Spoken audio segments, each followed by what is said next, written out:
ጤና ይስጥልን እንደምናምሽታችኋል ውድ ተመልካቾቻችን የዕለተ ሐሙስ ሚያዝያ 2 2017 ከአባይ ቴሌቪዥን የሚተላለፍላችሁ ወደ ዜናችን ተጀምሯል። በምሽቱ የዜና ወጃችን በርካታ ዘገባዎችን ወደ እናንተ እናደርሳለን። የቢዝነስና የምጣኔ ሀብት ዘገባችንም ሰዓቱን ጠብቆ ወደ እናንተ ይደርሳል። ከዜናዎቹ ጋር ራቢያ ከድር አብራችሁ ቆይታ አድርጋለሁ። አብራችሁን ቆዩ።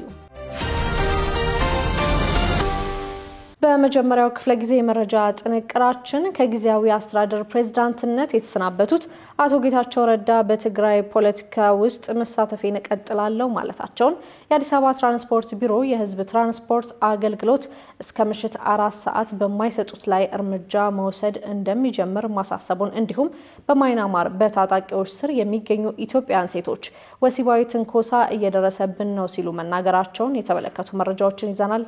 አብራችሁን ቆዩ። ከጊዜያዊ አስተዳደር ፕሬዝዳንትነት የተሰናበቱት አቶ ጌታቸው ረዳ በትግራይ ፖለቲካ ውስጥ መሳተፌን እቀጥላለሁ አሉ። ከ2 ዓመት የትግራይ ክልል ጊዜያዊ አስተዳደር ፕሬዝዳንትነት ቆይታ በኋላ ከትናንት በስቲያ ማክሰኞ መጋቢት 30 ቀን 2017 ለምክትላቸው ሌተናል ጀነራል ታደሰ ወረደ ስልጣናቸውን ያስረከቡት አቶ ጌታቸው ረዳ ከቢቢሲ ፎከስ ኦን አፍሪካ ጋር ቃለ መጠይቅ አድርገዋል። ቀጣይ መዳረሻቸው በግልጽ ያልታወቀው የቀድሞ የክልሉ ጊዜያዊ አስተዳደር ፕሬዝዳንት አቶ ጌታቸው ረዳ በዚህ ቃለ መጠይቅ ሲመሩ ስለነበረው ጊዜያዊ አስተዳደር ስላጋጠማቸው ተግዳሮቶች የተናገሩ ሲሆን ስለ አዲሱ ፕሬዝዳንት ጀነራል ታደሰ ያላቸውንም ግምገማ አጋርተዋል።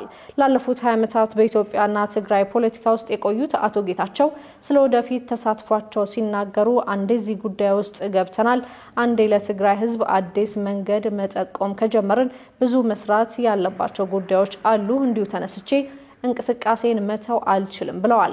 የትኛውም ቦታ በሆነ በእርግጠኝነት በትግራይ ፖለቲካ ውስጥ እሳተፋለሁ፣ እቅዴ በዚሁ መቆየትና ለትግራይ ህዝብ ኑሮ መሻሻል አስተዋጽኦ ማድረግ ነው ሲሉም አቶ ጌታቸው ተናግረዋል።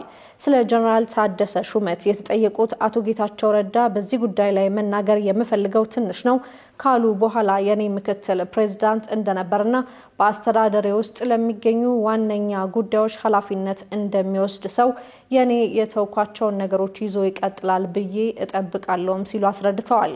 በብዙዎቹ ውድቀት ላይ ከሌሎች ሰዎች በተለየ ከኔ እኩል ተጠያቂ ነበር ሲሉ የወቀሱት አቶ ጌታቸው ከጀነራል ታደሰ ጋር የማውራት እድሉን አግኝተው ነበር፣ ምን ምክር ሰጧቸው ተብለው ሲጠየቁ አልተጠየቅኩም ነበር፣ በዚህ ጉዳይ ላይ የካበተ ልምድ ላለው ሰውም ምክር የማቅረብ ፍላጎት አልነበረኝም የሚል ምላሽም ሰጥተዋል። አዲሱ ፕሬዝዳንት ከቀደመው አስተዳደር ጋር የተያዙ ችግሮች አካል ለመሆናቸው ማስረጃው ምንድነው ተብለው የተጠየቁት አቶ ጌታቸው የኔ ምክትል ፕሬዝዳንት ነበረ፣ በተለይ በጸጥታ ጉዳይ የራሱን የስራ ኃላፊነት መፈጸም አልቻለም፣ ኃላፊነቱን መወጣት ስላልቻለ ታደሰን ብቻ እየወቀስኩኝ አይደለም፣ የሱ ውድቀት ግን የኔም ውድቀቶች ናቸው ሲሉም አብራርተዋል። የአዲስ አበባ ትራንስፖርት ቢሮ የህዝብ ትራንስፖርት አገልግሎት እስከ ምሽት 4 ሰዓት በማይሰጡት ላይ እርምጃ መውሰድ እንደሚጀምር አሳሰበ። በአዲስ አበባ ከተማ አስተዳደር ካቢኔ በተደረገው ደንብ መሰረት ማንኛውም የህዝብ ትራንስፖርት አገልግሎት ሰጪ እስከ ምሽት 4 ሰዓት የትራንስፖርት አገልግሎት መስጠት እንደሚጠበቅበት ማስታወቁን ቢሮ አስታውቋል። በዚህም መሰረት ማንኛውም የህዝብ ትራንስፖርት አገልግሎት ሰጪ ከምሽቱ 4 ሰዓት በፊት የትራንስፖርት አገልግሎት ማቋረጥ፣ ከስምሪት መስመር ውጪ አገልግሎት መስጠት፣ አቆራርጦ መጫንና የአዲስ አበባ ትራንስፖርት ቢሮ ካወጣው ህጋዊ ታሪፍ ውጪ ህብረተሰቡ ማስከፈል እንደማይችል ቢሮ አሳስበዋል። በደንቡ ላይ የተቀመጡትን ክልከላዎች ተግባራዊ በማያደርጉ ከቢሮው የህዝብ ትራንስፖርት አገልግሎት አሰጣጥ አሰራርና መመሪያ ውጪ በህገወጥ መንገድ በሚንቀሳቀሱ የህዝብ ትራንስፖርት አገልግሎት ሰጪ ባለንብረቶች አሽከርካሪዎች ላይ በደንቡ በተቀመጠው የቅጣት እርከን መነሻ 5000 ብር የሚቀጡ መሆኑም ተገልጿል። በመሆኑም አገልግሎት ሰጪዎች በአገልጋይነት ስሜት ህብረተሰቡን እንዲያገለግሉ ቢሮ ጠቁሞ ህብረተሰቡም አገልግሎቱን በሚያደናቅፉ ህገወጥ አገልግሎት ሰጪዎች ሲያጋጥሙ በነፃ የስልክ መስመር ወይም በአቅራቢያ በሚገኝ የትራንስፖርት ቅርንጫፍ ጽህፈት ቤትና የትራንስፖርት ዘርፍ ባለሙያዎች የተሽከርካሪ ሰሌዳና ሰዓትን በመያዝ ጥቆማ መስጠት እንደሚቻል ከቢሮ ያገኘነው መረጃ ያመለክታል። በማይናማር በታጣቂዎች ስር የሚገኙ ኢትዮጵያውያን ሴቶች ወሲባዊ ትንኮሳ እየደረሰባቸው እንደሆነ ተናገሩ። በማይናማር የሳይበር ወንጀል ካምፖች በግዳጅ ሲሰሩ የቆዩና አሁን ላይ ከካምፖቹ ወጥተው በታጣቂዎች ቁጥጥር ስር የሚገኙ ኢትዮጵያውያን ሴቶች ወሲባዊ ትንኮሳ እየደረሰባቸው እንደሆነ ቢቢሲ ነግረውኛል ሲል ዘግቧል። ታይላንድ ስራ አለ በሚል ተታለው ከሀገራቸው እንደወጡ የሚገልጹት እነዚህ ሴቶች ወደ ማይናማር ተወስደው በሳይበር ወንጀል ካምፖች ውስጥ በግዳጅ ሲሰሩ መቆየታቸውን ይገልጻሉ። ለደህንነታቸው ሲሉ ስማቸው እንዳይጠቀስ የጠየቁ በታጣቂዎቹ ስር የሚገኙ ሴቶች ከወንጀል ካምፖቹ በማይናማርና በታይላንድ መንግስት ወታደሮች አማካኝነት ከወጡ በኋላ ደህንነት እንደማይሰማቸውም ተናግረዋል። በታጣቂዎቹ ቁጥጥር ስር በሚገኘው በቦርደር ካርድ ፎርስ ካምፕ ባለ አንድ ህንጻ ውስጥ ከሚገኙ 62 ኢትዮጵያውያን መካከል 7ቱ ሴት መሆናቸውን የተናገሩ ሲሆን ወደ ሀገራቸው የሚመለሱበት ቀን መጠባበቅ ከጀመሩ ከአንድ ወር በላይ እንደሆናቸውም አስረድተዋል። በሳይበር ወንጀል ካምፖች ውስጥ ሳሉ የተለያዩ አካላዊ ቅጣቶች ሲያስተናግዱ እንደነበር የሚያስታውሱት የወንጀል ሰለባዎቹ ከዚህ የስነ ልቦና ቁስል ሳንድን ከወንጀል ካምፑ ከወጣም በኋላ ለወሲባዊ ትንኮሳ እየተደረገን ነው ሲሉም ይገልጻሉ። በዚህም ምክንያት ራሳቸውን ለመጠበቅ ሲሉ አንድ ላይ ተሰባስበው ማደር መጀመራቸውን ይገልጻሉ። ኢትዮጵያውያኑ በህንጻው አንድ ወለል ላይ ነው ያለነው፣ ወደ ታችም ወደ ላይም መውጣትም መውረድም አልቻልንም። ኮሪደሮቹ ላይ በወታደር ይጠበቃል፣ ከነሱ በተጨማሪ ሌሎች ታጣቂዎችም አሉ የሚሉ ሴቶቹ ታጣቂዎቹ ማታ ማታ ሰክረው እንደሚመጡና በራቸውን እንደሚያንኳኳ አንዳንዴም ወደ ክፍሉ ገብተው እንደማይወጡ ያስረዳሉ። እስካሁን ወሲባዊ ጥቃት የደረሰባቸው ባይኖርም በስጋት ምክንያት ኢትዮጵያውያን ወንዶች ይጠብቁናል በማለት ከሌሊት ይልቅ ቀን መተኛታቸው እንደነገሩት በመግለጽ ዘገባው አክሏል። የተወደዳችሁ ተመልካቾቻችን እየተከታተላችሁ ያላችሁት ከአባይ ቴሌቪዥን ያውደ ዜና የመረጃ ሰዓታችን ቀጥሏል። ዛሬ የነበረው የተሽከርካሪዎች እንቅስቃሴ የድንገተኛ አደጋ ምላሽ አሰጣጥ ልምምድ በመሆኑ ህብረተሰቡ እንዲረዳን ሲል አየር መንገዱ መጠየቁን እንዲሁም ዩክሬን ውስጥ ቻይናውያን ለሩሲያ ተሰልፈው እየተዋጉ ነው ሲል ዘለንስኪ መውቀሱን ጨምሮ ሌሎች መረጃዎችን እያሱበለጠ እንደሚከተል ያስደምጠናል። አብራችሁን ቆዩ። ዛሬ የነበረው የተሽከርካሪዎች እንቅስቃሴ የድንገተኛ አደጋ ምላሽ አሰጣጥ ልምምድ በመሆኑ ህዝቡ እንዲረዳልኝ ሲል አየር መንገዱ ጠየቀ። አዲስ አበባ ቦሌ ዓለም አቀፍ አየር ማረፊያ ዛሬ ሐሙስ ሚያዝያ 2 ቀን 2017 ዓ.ም ከ8 እስከ 9 ሰዓት ለ1 ሰዓት የቆየ የድንገተኛ አደጋ ምላሽ አሰጣጥ የሙሉ አቅም ልምምድ ማከናወኑን አየር መንገዱ አስታውቋል። ይህ ልምምድም የድንገተኛ አደጋ ምላሽ አሰጣጥና የእርዳታ መስጫ ቁሳቁስ ብቁነትን፣ በአደጋ ጊዜ የሚኖር የመልእክት ልውውጥ ፍሰትን እንዲሁም በእርዳታ ሰጪዎች መካከል የሚኖረውን ቅንጅትና ጥምረት ለመፈተሽ የሚረዳ መሆኑን ነው የገለጸው። በተጨማሪም ልምምዱ ከአየር ማረፊያ ውጪ የሚገኙ እርዳታ ሰጪዎች ከአየር ማረፊያው አቀማመጥና በውስጡ ከሚገኙ የእርዳታ መስጫ ቁሳቁስ ጋር እንዲተዋወቁ በማድረግ በእውነተኛ ድንገተኛ አደጋ ወቅት የእርዳታ አሰጣጥ ሂደቱ የተፋጠነ እንዲሆን በማስቻል ረገድ ከፍተኛ ሚና እንደሚጫወትም ተጠቁሟል። ይህንን ለመፈተሽ በከተማ ሆስፒታሎችና በአየር ማረፊያው መካከል የእርዳታ መስጫ ተሽከርካሪዎች እንቅስቃሴ የነበረ መሆኑን አየር መንገዱ አስታውቆ ይህ እንቅስቃሴ ልምምዱ አካል መሆኑን የአዲስ አበባ ከተማ ነዋሪዎች እንዲረዱልኝ ሲል ገልጿል። አዲስ አበባ ቦሌ ዓለም አቀፍ አየር ማረፊያ መሰል ልምምዶችን በየ2 ዓመት አንዴ እንደሚያከናውን ከአየር መንገዱ ያገኘነው መረጃ ያመለክታል። ኤስኦኤስ የህፃናት መንደር በኢትዮጵያ ከአጋሮቹ ጋር በመሆን ከአውሮፓ ህብረት በተገኘ የ2 ሚሊዮን ዩሮ ድጋፍ የሰላም ፕሮጀክት አስጀመረ። ኤስኦኤስ የህፃናት መንደሮች በኢትዮጵያ በአጋሮች ከሆኑት ከጀርመን ፋውንዴሽን ፎር ወርልድ ፖፑሌሽን እና ፖፑሌሽን ሄልዝ ኤንድ ኢንቫይሮንመንት ኢትዮጵያ ጋር በመሆን ከአውሮፓ ህብረት በተገኘ የ2 ሚሊዮን ዩሮ የገንዘብ ድጋፍ የሰላም ፕሮጀክት ማስጀመሩን በዛሬው ዕለት ይፋ አድርጓል። ፕሮጀክቱ በአፋር በኦሮሚያና በሶማሌ ክልሎች በሚገኙ አጎራባች ወረዳዎች ላይ የሚተገበር መሆኑ ተገልጿል። በዋናነት ፕሮጀክቱ የማህበረሰቡን ግንኙነት በማጠናከር በድጋሚ የሚቀሰቀሱ ግጭቶችን ለመከላከል ለመቀነስና ለመግታት ታቅዶ የተዘጋጀ ሲሆን በተመሳሳይ ዘላቂ የተፈጥሮ አስተዳደር የተቋማት አቅም ማጠናከር እንዲሁም የማህበረሰቡን ግንዛቤ ለማዳበር ታስቦ የሚተገበር መሆኑ ተገልጿል። እንደ አውሮፓውያኑ አቆጣጠር እስከ 2027 ድረስ የሚቆየው ይህ የ3 ዓመት ፕሮጀክት በትኩረት 8 አጎራባች ወረዳዎች ላይ የሚሰራ ሲሆን በቀጥታ 45679 የሚሆኑ ወጣቶች፣ ሴቶች፣ የሃይማኖት መሪዎችና የማህበረሰብ ማህበረሰብ ተወካዮች ሲደርስ በተዘዋዋሪ ደግሞ ከ782000 በላይ ነዋሪዎች በተለያዩ መንገዶች እንደሚደግፍ ተጠቁሟል። የኤስኦኤስ የህፃናት መንደሮች በኢትዮጵያና ደቡብ ሱዳን ብሔራዊ ዳይሬክተር አቶ ሳህለ ማርያም አበበ ፕሮጀክቱ ለኢትዮጵያ ዘላቂ ሰላምና የማህበረሰብ ደህንነት ጉልህ ሚና አለው ብለዋል። አቶ ሳህለ ማርያም አክለውም የአውሮፓ ህብረትም ይህን ፕሮጀክት መደገፉ በኢትዮጵያ ሰላም እንዲሰፍንና ጤናን ማህበራዊ ትስስር እንዲሁም ዘላቂ ልማት እንዲቀጥል ያለውን ቁርጠኝነት ያሳየበት ነው ብለዋል። ኤስኦኤስ ይህ ፕሮጀክት የሚተገበረው ከሰላም ሚኒስቴር፣ ከህፃናትና ማህበራዊ ጉዳይ ሚኒስቴር፣ ከግብርና ሚኒስቴር እንዲሁም ከገንዘብ ሚኒስቴር ጋር በመተባበር መሆኑን አባይ ቴሌቪዥን ከመግለጫው ተከታትሏል። የሱዳን ጦር ኃይሎች አዛዥ ጀነራል አብዱል ፈታህ አልቡርሃን አስመራ ገቡ። የሱዳን ሉዓላዊ ምክር ቤት አፈ ጉባኤና የጦር ኃይሎች አዛዥ ጀነራል አብዱል ፈታህ አልቡርሃን ለስራዊ ጉብኝት አስመራ ገብተዋል። ባለፉት 2 ዓመታት ከሱዳን ፈጥኖ ድራሽ ኃይል ጋር ውጊያ ውስጥ የሚገኙትና በቅርብ የሱዳን ዋና ከተማ የሆነችውን ካርቱምን የተቆጣጠሩት አብዱል ፈታህ አልቡርሃን አስመራ የገቡት በዛሬው ዕለት ነው። ጦራቸው በካርቱም የሚገኘው ዓለም አቀፍ አውሮፕላን ማረፊያን ጨምሮ በካርቱም የሚገኘውን ፕሬዝዳንታዊ ቤተመንግስት እንዲሁም ከተማዋን ከፈጥኖ ድራሽ ኃይል ያስለቀቁት አልቡርሃን አስመራ ዓለም አቀፍ አውሮፕላን ማረፊያ ሲደርሱ በፕሬዝዳንት ኢሳያስ አፈወርቂ አቀባበል ተደርጎላቸዋል። ኢሳያስ አፈወርቂና አብዱል ፈታህ አልቡርሃን በኤርትራና ሱዳን የሁለትዮሽ ግንኙነት፣ በሱዳን የእርስ በርስ ጦርነትና በወቅታዊ ሁኔታዎች እንዲሁም ሁለቱ ሀገራት በሚመለከቱ ቀጠናዊና ዓለም አቀፋዊ ጉዳዮች ላይ ይመክራሉ ተብሎ ይጠበቃል። በአቀባበል ስነ ስርዓቱ ላይ የኤርትራ ውጭ ጉዳይ ሚኒስትር ኦስማን ሳልሄና በኤርትራ የሱዳን ኤምባሲ ስራ አስፈጻሚ ቃዚ ባብኪር ተገኝተዋል። የእርስ በርስ ጦርነቱ እንደተጀመረ የፈጥኖ ድራሽ ኃይል ዋና ከተማ መቆጣጠሩን ተከትሎ በወታደራዊ የሚመራው መንግስት መቀመጫውን በቀይ ባህር ወደሚገኘው ፖርቱ ሱዳን ለማዞር ተገዶ የነበረ ሲሆን አሁን ላይ ጦሩ ሱዳን መቆጣጠሩን ተከትሎ አልቡርሃን የተለያዩ ጉዞዎችን እያደረጉ ይገኛሉ። አሁንም በቀጠለው ጦርነቱ በአጠቃላይ በመቶ ሺዎች የሚቆጠሩ ሲገደሉ በሚሊዮን የሚቆጠሩ ደግሞ ቤት ንብረታቸውን ጥለው ተሰደዋል። ዩክሬን ውስጥ ቻይናውያን ለሩሲያ ተሰልፈው እየተዋጉ ነው ሲሉ ዘለንስኪ ወቀሱ።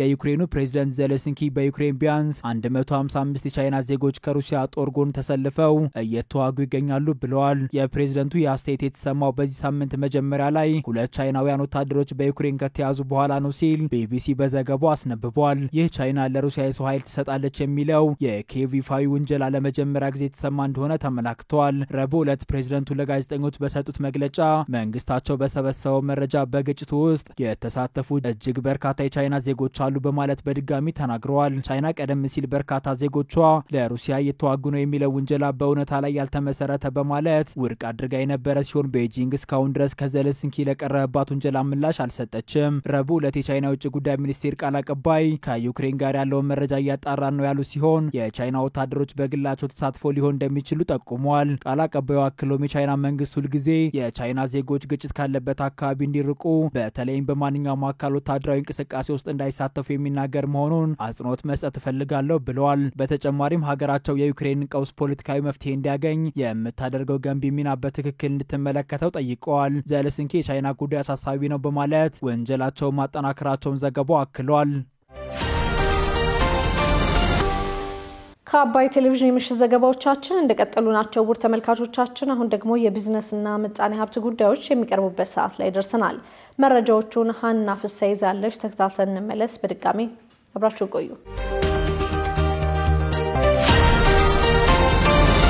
በባህር ዳር ከተማ የሚኒባስ ታክሲ አሽከርካሪዎች በነዳጅ እጥረት መቸገራቸውን ተናገሩ። የአማራ ክልል ዋና ከተማ በሆነችው ባህር ዳር ከተማ የሚገኙ የሚኒባስ ታክሲ አሽከርካሪዎች ካለፉት 3 እና 4 ወራት ወዲህ በነዳጅ እጥረት መቸገራቸውን ተናግረዋል። በርካታ ሕዝብ የሚገለገልባቸው የሚኒባስ ታክሲዎቹ በነዳጅ ማደያዎቹ ተሰልፈው ለቀናት ወረፋ እንደሚጠብቁ ነው የታክሲ አሽከርካሪዎች የተናገሩት። ኢትዮጵያን ሳይዳር በከተማዋ ቅኝት አድርጎ በሰራው ዘገባ በትናንትናው ዕለት በባህር ዳር ቀበሌ 10 በሚገኘውና በቀድሞ ጂፕ ባሆኑ ኦይል ሊቢያ ነዳጅ ማደያ በርካታ የሚኒባስ ታክሲዎች በነዳጅ ማደያዎች ተሰልፈው ይታያሉ። በባህር ዳር ከተማ የሚኒባስ ታክሲ አሽከርካሪ ሆነው ደሳለኝ ጋሻው በነዳጅ ምክንያት እየተጉላላ መሆኑን ተናግሮ በስራም ሆነ በኑሮ ላይ ከፍተኛ ጫና እያሳደረበት መሆኑን ተናግሯል።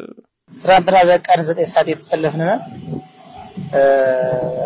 ዛሬ ራሱ አሁን የጀመረልን በጣም እጥረት አለ። እዚሁ አደርን ማለት ነው። ፓርኪንግ ከፍለን አደርን። መኪና ላይ የሚያደርሰው አለ። በቃ በነዳጅ ምክንያት እየተጉላላን ያለ ምንም በቃ የለም ማለት ነው። ብቻ አንድ ቀን 2 ቀን እያደረና መንቀዳ በቃ አንድ ቀን ውለን እናራለን 3 ቀን ደግሞ እንሰራለን ነው።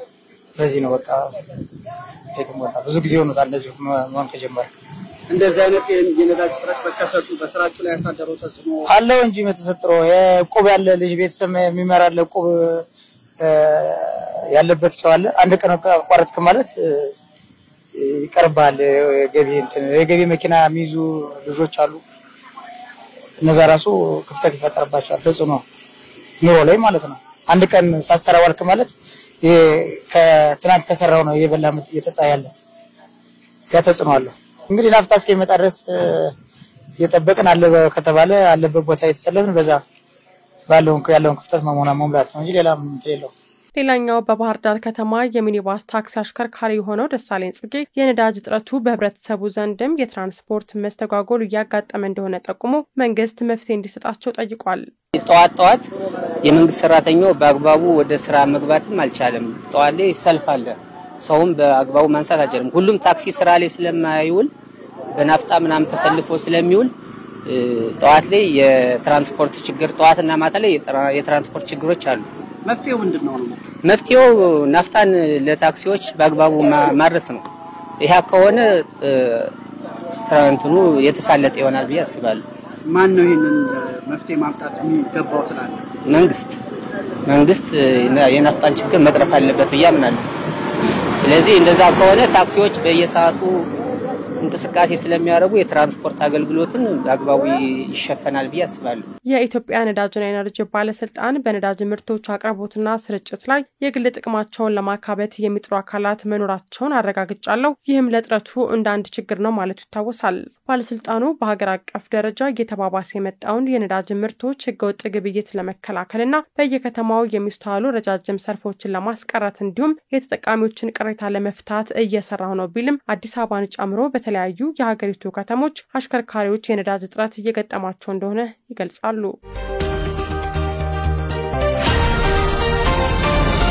በኤጀንሲዎች ወደ ውጭ ሀገር ለስራ ከሚላኩ ዜጎች ለማግኘት ከታቀደው የውጭ ምንዛሬ ማሳካት የተቻለው 24 በመቶ ብቻ እንደሆነ ተገለጸ። የስራና ክህሎት ሚኒስቴር በኤጀንሲዎች ወደ ውጭ ሀገር ለስራ ከሚላኩ ዜጎች ለማግኘት ካቀደው የውጭ ምንዛሬ ማሳካት የቻለው 24 በመቶ ብቻ እንደሆነ አስታውቋል።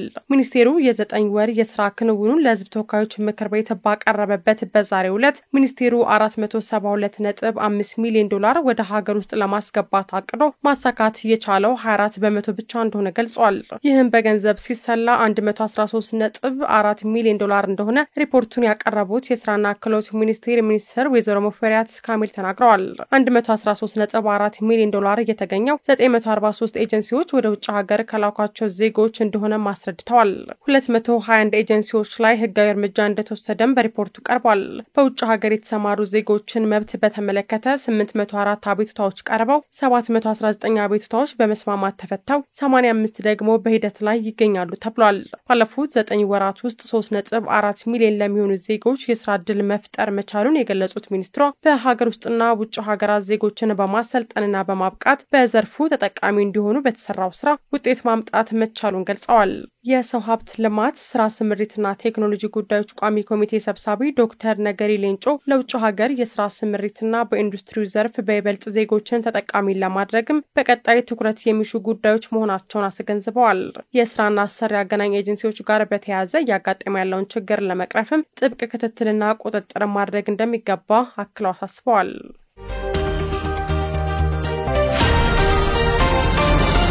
በአዳማ ከተማ የመጀመሪያው የጎልደን ፋሚሊ ሪል ስቴት ሮድ ሾው ተካሄደ። በዱባይና አዲስ አበባ ከተማ የሚንቀሳቀስ የሪል ስቴት ሽያጭ ኩባንያ የሆነው ጎልደን ፋሚሊ ሪል ስቴት በአዳማ ከተማ የመጀመሪያውን ጎልደን ፋሚሊ ሪል ስቴት ሮድ ሾው አካሂዷል። በንብረት ሽያጭ፣ በኪራይ፣ በድረ ሽያጭ ድጋፍና በኢንቨስትመንት ማማከር ላይ እየሰራ የሚገኘው ድርጅቱ አሁን ላይ ደግሞ የሪል ስቴት መልካም ገጽታ ለመፍጠር በቤት አልሚዎችና ባለሀብቶች መካከል ያለውን ልዩነት የሚያስተካክል ኤክስፖ ማዘጋጀቱን አስታውቋል። ባሳለፍነው ቅዳሜና እሁድ በአዳማ ከተማ ናፍሌት ሆቴል የመጀመሪያውን ጎልደን ፋሚሊ ሪል ስቴት ሮድ ሾው ማዘጋጀቱን ገልጿል።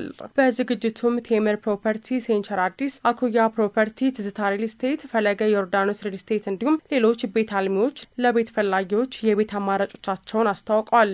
ዝግጅቱ የአዳማ ከተማ ባለሀብቶችን ለመሳብ በከተማዋ የቤት ልማት ዘርፍ ለማሳደግና የከተማዋ ነዋሪዎች የቤት አማራጭ ተጠቃሚ ለማድረግ ያለመ መሆኑን የጎልደን ፋሚሊ ሪል ስቴት መስራችና ዋና ስራ አስኪያጅ አቶ ሄኖክ ንጉሴ ተናግረዋል።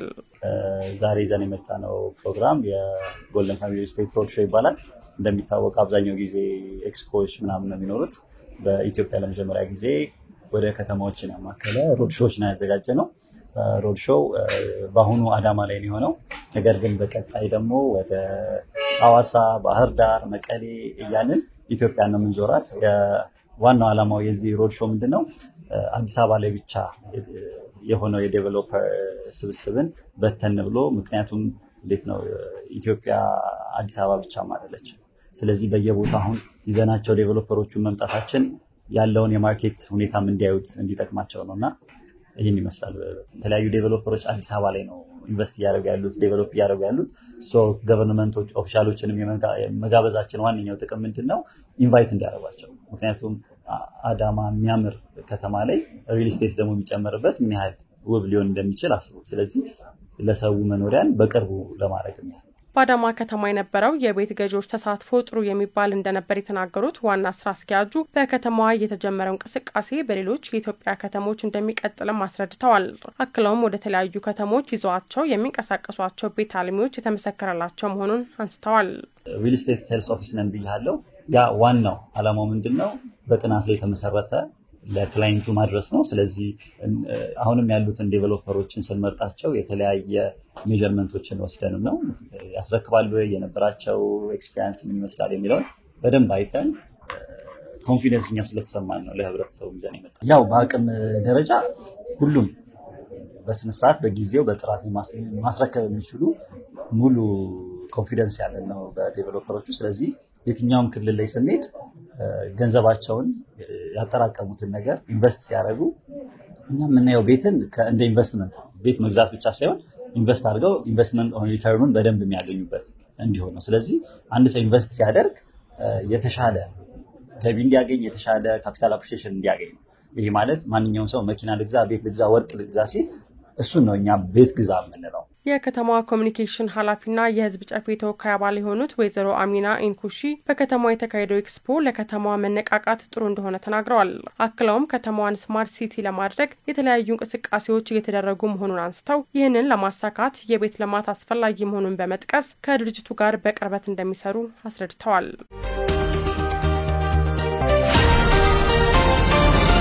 የኢንፎርሜሽን መረብ ደህንነት አስተዳደር ህብረተሰቡ በቴሌግራም አማካኝነት የሚላኩለትን አጠራጣሪ ሊንኮች ከመክፈት እንዲቆጠብ አሳሰበ። በርካታ አደገኛ የኢንተርኔት አድራሻዎችን መርምሬያለሁ ያለው የኢንፎርሜሽን መረብ ደህንነት አስተዳደር ለሀገራችን የኢንተርኔት ተጠቃሚዎች በይበልጥ የቴሌግራም ተጠቃሚዎች አካውንቶችን በመንጠቅ ከፍተኛ ስጋት ሊያስከትሉ እንደሚችሉ አረጋግጫለሁ ብሏል። የኢንተርኔት አጠቃቀም በየቀኑ እየጨመረ በሄደበት በዚህ ዘመን ከዚህ ጋር ተያይዘው የሚመጡ ስጋቶችም እየተስፋፋ መሆኑን ይጠቆመው ከተለያዩ አካላት በቴሌግራም በሚደርሱ ሊንኮች አማካኝነት እንደ ባንክ መለያ ወይም የይለፍ ቃል ያሉ መረጃዎች መሰረቅ፣ ስልኮችን ወይም ኮምፒውተሮችን የሚጎዱ ቫይረሶች፣ ተጠቃሚዎችን በሐሰተኛ ተስፋዎች እንደ ውርርድ ወይም ኢንቨስትመንት መታለል የመሳሰሉ አደጋዎችን እንደሚያስከትሉ አስታውቋል። በመሆኑም ማህበረሰቡ በቴሌግራም አማካኝነት የሚላኩለትን አጠራጣሪ ሊንኮች ከመክፈት እንዲቆጠብ የኢንፎርሜሽን መረብ ደህንነት አስተዳደር በማህበራዊ ትስስር ገጹ ላይ ባወጣው መረጃ አሳስቧል። ከዚሁ ጋር በተያያዘ በቴሌግራም አጠራጣሪ የሆኑ ሊንኮች ካጋጠሙ ለኢንፎርሜሽን መረብ ደህንነት አስተዳደር በኢሜይልና በ933 ነጻ የስልክ መስመር ማሳወቅ እንደሚቻል አስታውቋል። ስትከታተሉት የነበረው የዕለተ ሐሙስ ሚያዝያ 2 2017 የምሽቱ የመረጃ ሰዓታችን ይህንን ይመስል ነበር። አብራችሁን ስለነበራችሁ ውድ ተመልካቾቻችን ከልብ እናመሰግናለን። በያላችሁበት መልካም ምሽት።